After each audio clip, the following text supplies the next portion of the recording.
بسم اللہ الرحمن الرحیم الحمد للہ رب العالمین والصلاة والسلام علی سید المرسلین سیدنا و نبینا خاتم النبیین وعلی آلہ واصحابہ اجمعین اما بعد قال اللہ تبارک و تعالی فی کتابہ المجید والفرقان الحمید اعوذ باللہ من الشیطان الرجیم بسم اللہ الرحمن الرحیم ومن يتق الله يجعل له مخرجا ويرزقه من حيث لا يحتسب صدق الله العظيم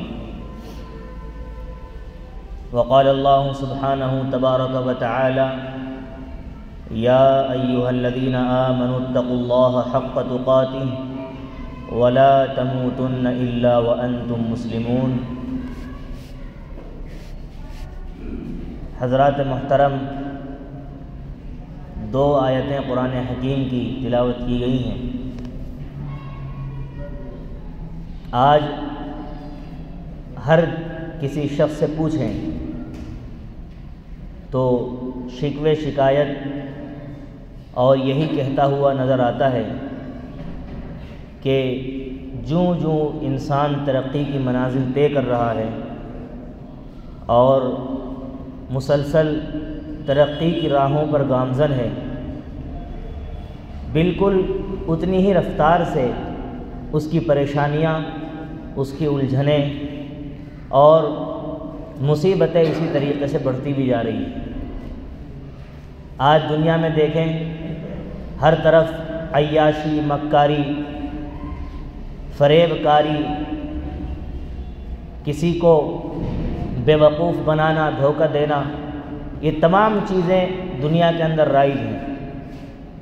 ایک زمانہ وہ تھا کہ یہ تمام تر سہولیات جو آج ہیں، آج آپ ایک فون ملائیں بیٹھے بیٹھے، دنیا کے جس خطے میں آپ بات کرنا چاہتے ہیں 1 سیکنڈ سے پہلے آپ بات کر سکتے ہیں۔ جہاں چاہیں آپ بیٹھے بیٹھے یہاں سے ہم دنیا کا نظارہ کر سکتے ہیں، مگر ان تمام چیزوں کے باوجود اتنی ہی فریب کاریاں معاشرے کے اندر رائج ہوئی ہیں جتنی ترقی انسان نے کی ہے۔ جب وہ ہر طرف سے پریشان ہوتا ہے تو صرف ایک چیز ہے جہاں اس کو اپنا سامان نظر آتا ہے اور اپنی مشکلات کا حل نظر آتا ہے، اس کو قرآن حکیم کہتے ہیں۔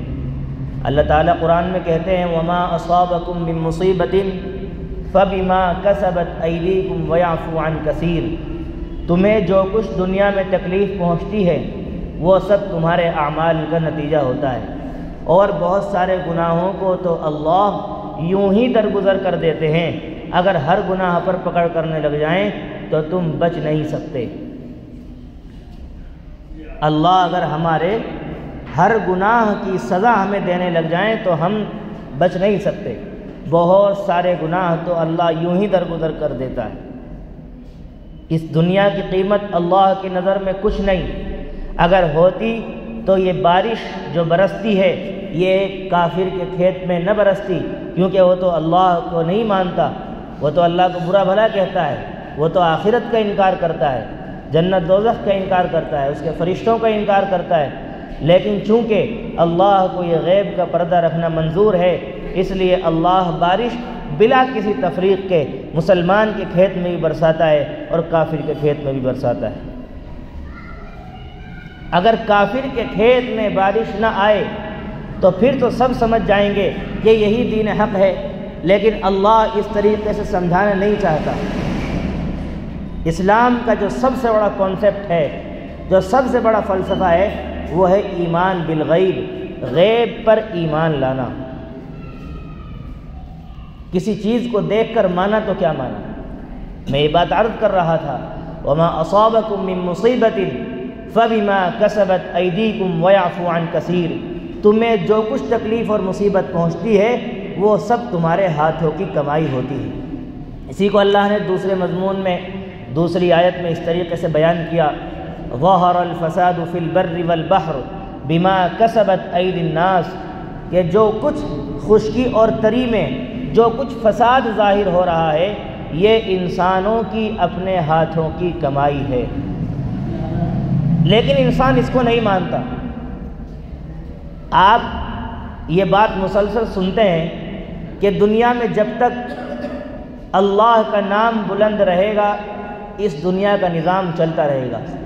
یہ کوئی جماعت والوں کی بات نہیں ہے، یہ حدیث کا مفہوم ہے، اللہ تبارک و تعالی کا مضمون ہے یہ۔ اللہ کے نبی علیہ الصلاۃ والسلام نے فرمایا لا تقوم الساعة حتى يقال في الارض اللہ اللہ، یہ حدیث کی عبارت ہے کہ قیامت اس وقت تک قائم نہیں ہو سکتی جب تک زمین میں اللہ اللہ کہا جاتا رہے گا۔ معلوم ہوا کہ زمین میں جو اچھا ہوتا ہے وہ بھی مسلمان کی وجہ سے، اور جو برا ہوتا ہے وہ بھی مسلمان کی وجہ سے، کیونکہ اللہ کو مطلب ہی اس سے ہے جب یہ مسلمان ختم ہو جائے گا اللہ کو کوئی ضرورت نہیں ہے اتنے بڑے نظام کو چلانے کی، کہ سورج جیسے عظیم سیارے کو، چاند جیسے عظیم سیارے کو، اتنے بڑے بڑے پہاڑ، سمندر، دریا، کیا ضرورت ہے اللہ کو یہ نظام مینٹین رکھنے کی صرف ایک مسلمان کے لیے۔ اللہ کہتے ہیں ان الدنیا خلقت لکم وانکم خلقتم للآخرہ، تم سب آخرت کے لیے پیدا کیے گئے ہو اور دنیا کو تمہارے لیے پیدا کیا گیا۔ ان الدنیا خلقت لکم وانکم خلقتم للآخرہ، تمہارے لیے دنیا کو بنایا گیا۔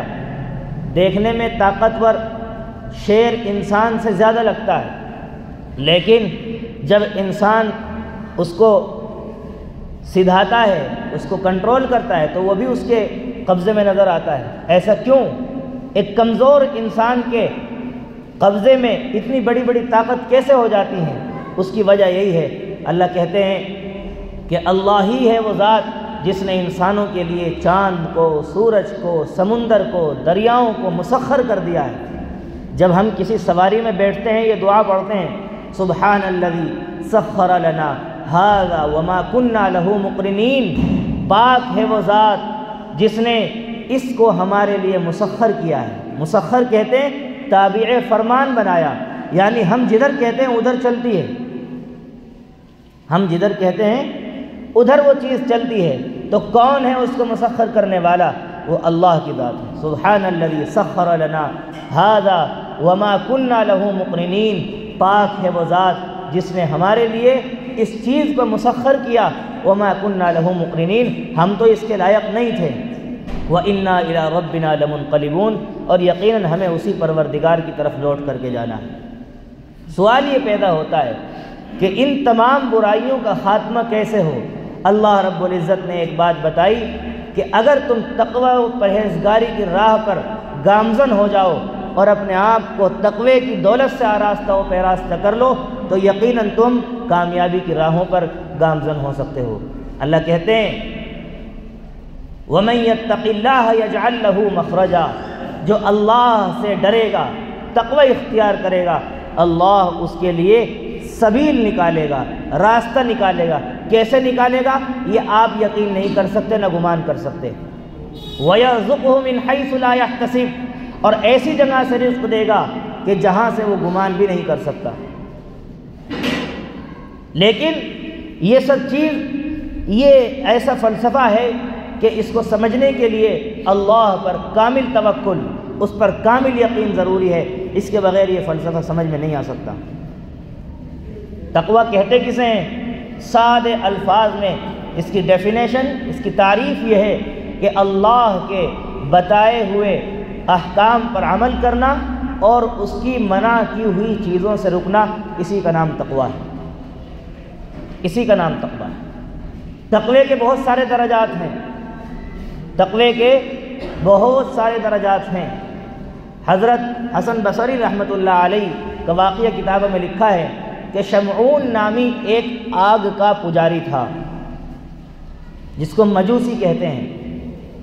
جب وہ مرض الوفات میں چلا گیا، مرض الوفات کہتے ہیں جو بیماری انسان کو مرنے سے پہلے لاحق ہوتی ہے، بس پھر لگتا ہے کہ اب گیا اب گیا اب گیا۔ حضرت حسن بصری رحمۃ اللہ علیہ کو جب یہ بات معلوم ہوئی کہ میرا پڑوسی بیماری کے اندر مبتلا ہے، تو اب وہ اس کی عیادت کے لیے گئے اور جا کر کہنے لگے کہ اب تو ایمان لے آگ کی پوجا اور پرستش کرتے کرتے تیرا چہرہ بھی بالکل کالا ہو گیا ہے، آگ کے دھوئے نے تجھے کالا کر دیا، اور یہ بات بتا کہ تو نے 70 سال آگ کی پوجا کی ہے، آج اگر تو اپنا ہاتھ آگ میں ڈالتا ہے تو بتا آگ تجھے نقصان پہنچائے گی یا نہیں؟ اور مجھے اپنے اللہ پر اتنا توکل ہے کہ میں اس میں ہاتھ ڈال دوں تو مجھے آگ نقصان نہیں پہنچا سکتی، کیونکہ ان کے سامنے حضرت ابراہیم علیہ السلام کی مثال تھی کہ اللہ جب وہ آگ میں گئے اللہ نے کہہ دیا قلنا یا نار کونی بردا وسلاما علی ابراہیم، اے آگ ٹھنڈی ہو جا، اتنی ٹھنڈی بھی نہ ہونا کہ ابراہیم کو تکلیف پہنچے، سلامتی کے ساتھ، سلامتی کے ساتھ۔ اسی لیے جب بخار ہوتا ہے تو فقہاء نے علماء نے یہ دعا بتائی ہے کہ اس دعا کو پڑھنا چاہیے کہ ایک بخار کا ایک مینٹین لیول ہے، یعنی بخار اگر زیادہ ہو تب بھی نقصان دہ ہے، اور اگر جسم میں وہ حرارت بالکل کم ہو جائے تب بھی نقصان ہے۔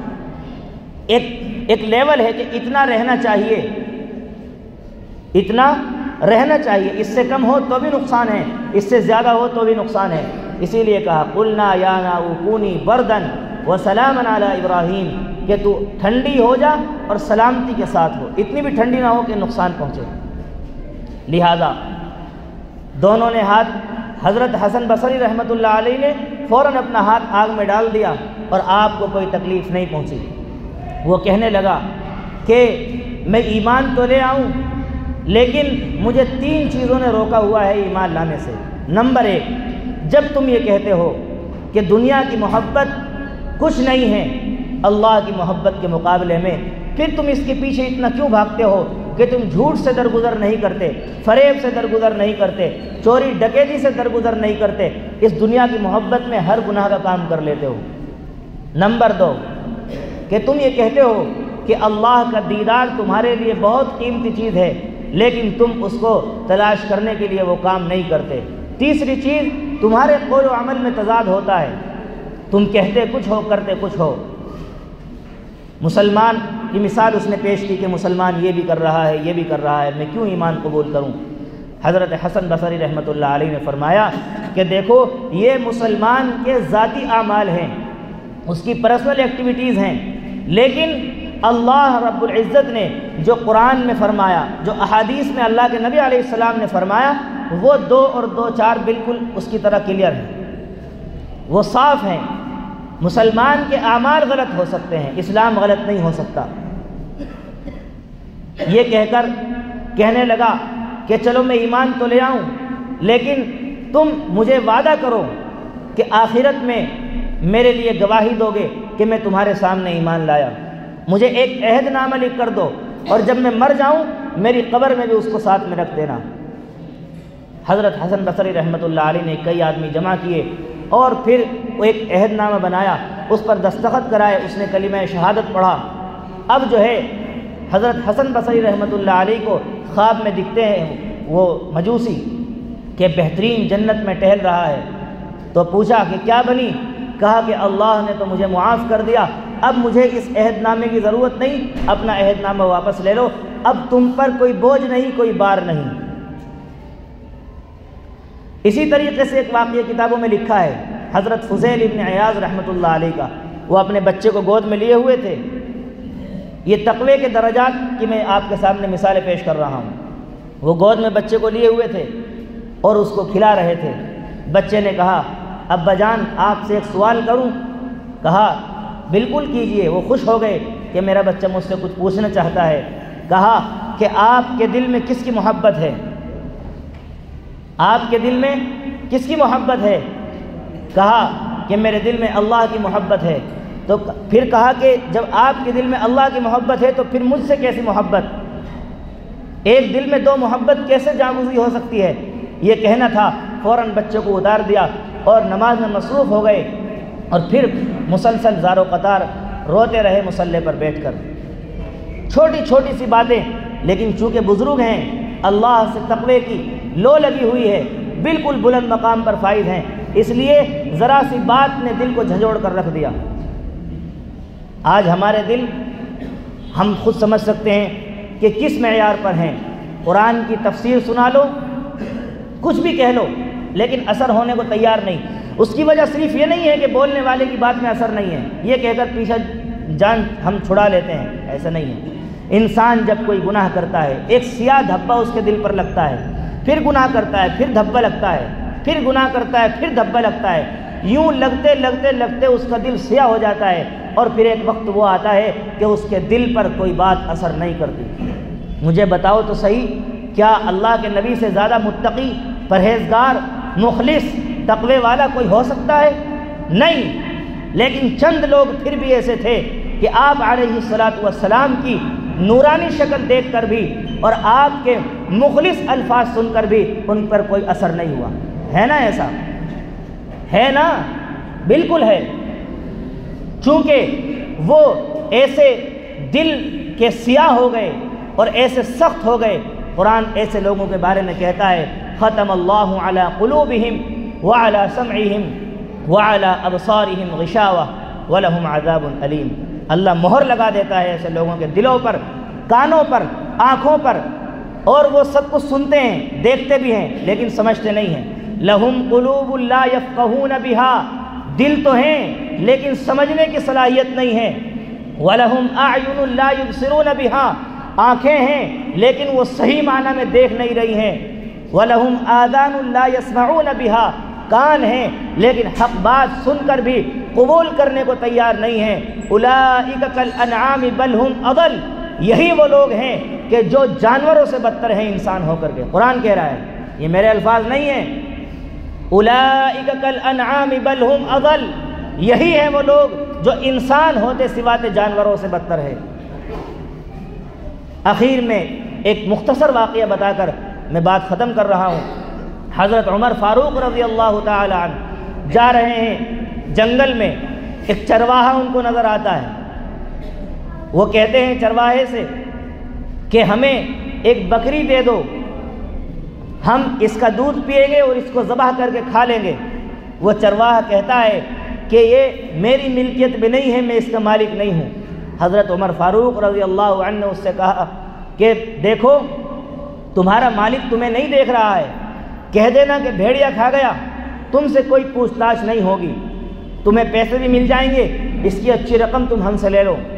اتنا کہنا تھا، اس چرواہے نے کہا اے عمر تم یہ کہتے ہو کہ میرا مالک مجھے نہیں دیکھ رہا ہے، ھذا فأین اللہ، اگر یہی بات ہے تو اللہ کہاں چلا گیا، وہ کیا ہمیں نہیں دیکھ رہا؟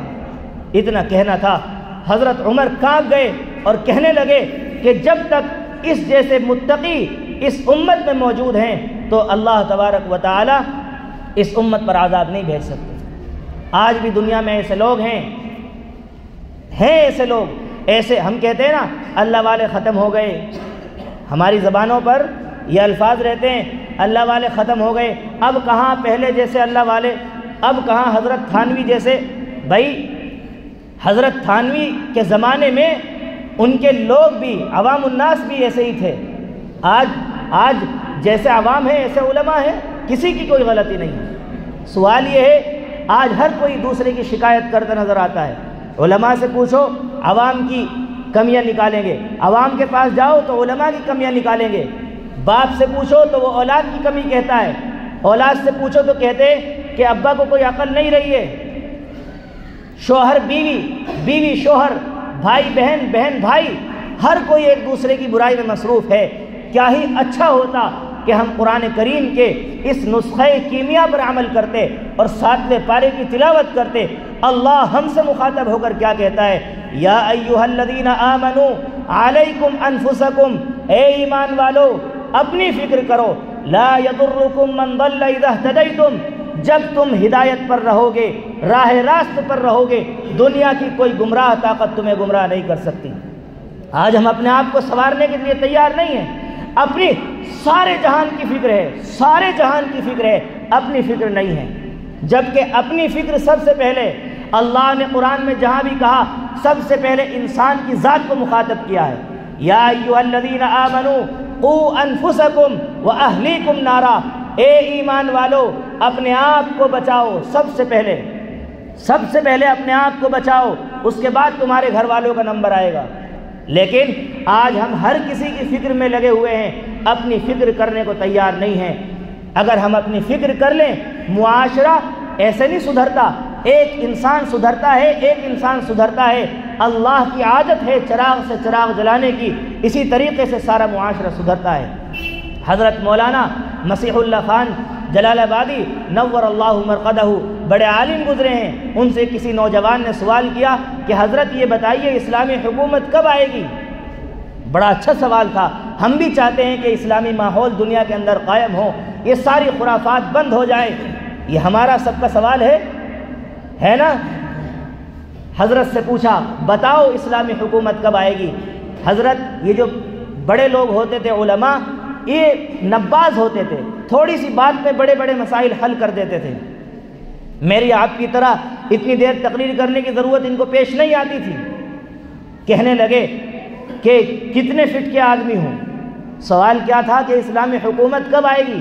جواب میں پوچھ رہے ہیں کتنے فٹ کے آدمی ہو؟ اس نے اپنا قد ناپا اور بتایا کہ حضرت میں 5 فٹ اتنے انچ کا آدمی ہوں۔ حضرت نے کہا اپنے اس 5 فٹ اور اتنے انچ کے بدن پر تم اسلامی حکومت قائم کر لو، اللہ عالم کے اندر اسلامی حکومت قائم کر دے گا۔ آج ہم اپنے آپ کو بدلنے کے لیے تیار نہیں ہیں، ہمارے چہرے نبی کی سنتوں سے معمور نہیں، ہمارا لباس اسلامی نہیں، ہماری زبان اسلامی نہیں، ہمارا کردار اسلامی نہیں، اور ہم بات کرتے ہیں اسلام کے نفاذ کی۔ یہ تو بالکل ایسا ہے کہ جیسے آدمی سوتے ہوئے خواب میں حکومت بدل رہا ہو۔ اپنے آپ کو تبدیل کیجئے، بین الاقوامی باتیں کرنے سے فائدہ نہیں۔ آج باتیں کروا لو، وہاں یہ ہو رہا ہے، وہاں، اس سے کچھ نہیں ہوگا۔ اپنے آپ کو بدلیے، اس آیت پر آنا پڑے گا۔ یا ایھا الذین آمنو، اے ایمان والو، علیکم انفسکم، اپنی فکر کرو، لا یضرکم من ضل اذا اہتدیتم، جب تم صحیح رہو گے تو تمہیں کوئی طاقت گمراہ نہیں کر سکتی، بشرط یہ کہ تم صحیح ہو جاؤ۔ وانتم الاعلون ان کنتم مؤمنین، تم اگر صحیح معنی میں ایمان پر رہو گے تو تم ہی دنیا میں سربلند رہو گے، یہ قرآن کا وعدہ ہے۔ اگر تمہارا اس پر یقین نہیں ہے تو پھر ایمان کی تجدید کی ضرورت ہے۔ اللہ نے کہا ہے اگر سارے اسباب ہمارے خلاف نظر آ رہے ہیں، حکومت ہمارے خلاف، ساری دنیا کی چیزیں ہمارے خلاف، لیکن اللہ نے کہہ دیا کہ اگر ایمان صحیح ہوگا تو تمہیں دنیا میں عزتوں سے نوازا جائے گا، تو یہ صحیح بات ہے۔ اگر اس پر ایمان نہیں ہے تو ایمان کی تجدید کی ضرورت ہے۔ معلوم ہوا کہ ہم تو سب مسلمان ہیں، جمعہ بھی پڑھ رہے ہیں، اللہ کے راہ میں خرچ بھی کر رہے ہیں، پھر کیوں نہیں؟ معلوم ہوا کہ کہیں نہ کہیں کمزوری ہے، اسی کمزوری کو درست کرنے کی ضرورت ہے۔ اللہ سے دعا ہے اللہ ہم سب کو عمل کی توفیق عطا فرمائے۔ وآخر دعوانا ان الحمد للہ رب العالمین۔